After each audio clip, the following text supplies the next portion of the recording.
Once I had a client who wanted a 3D UI, but at the same time he expected it to scale like vector graphics. We realized that this was his real intention too late. And suddenly we were in trouble, because those two things don't mix easily. Let me show you what I mean. These are two different ways UI scale. One is fluid, the other is step-based. Both can work, but the problem is this decision has to be made before you start designing. So how do you choose? To answer that, let's jump to the very end of the UI process. UI delivery. That's the moment when assets are prepared for developers. And depending on how your UI is delivered, a lot can either work perfectly or turn into a budget problem. In practice, UI delivery usually comes down to three things: Raster assets, vector assets, and source files. Raster UI are usually exported as images. They have a fixed resolution, and once you scale them up, they lose sharpness.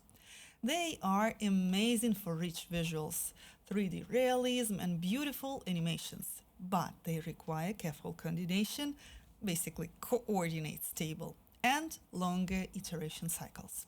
Vector UI behave differently. They scale cleanly at any size, which makes them great for fluid layouts.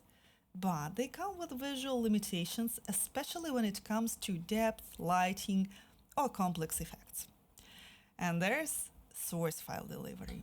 This is when the UI is handed over directly in tools like Figma, so developers can recreate everything inside the UI engine itself. It works best when the engine can handle animations, effect, and transition in code. So when it comes to real choice, it's not about what looks better, it's about what fits your product. Vector-based UIs are usually faster to iterate on and cheaper to maintain. Raster-based UIs shine when visual concept really matters, but they are more expensive and less flexible. And many modern products end up somewhere in between, a hybrid approach, combining a vector base with a 3D or raster elements on top. And this is why UI iterations matter so much.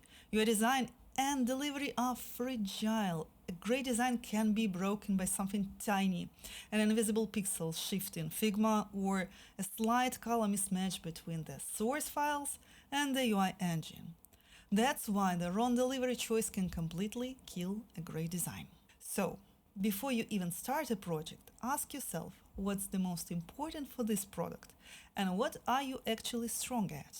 If you have a solid UI engine, affordable developers, and clean minimalist visual language, source-based delivery usually makes sense. If your brand is built around rich visuals or special effects, Raster, often combined with 3D, is usually the right direction. And if you need both realism and scalability, that's where hybrid solutions work best. So what happened to that client? We re-rendered the UI in high resolution, even with the strict size requirements. We managed to adjust the proportions so it could scale from 2K down to the minimum size. And this wasn't the only case like this. That's exactly why I'm making this video, for people who want to minimize this kind of problems before they turn into real production issues. Let me know in the comments what kind of UI delivery problems you've ran into, and I'll see if we can make videos that help you avoid them. So until the next time.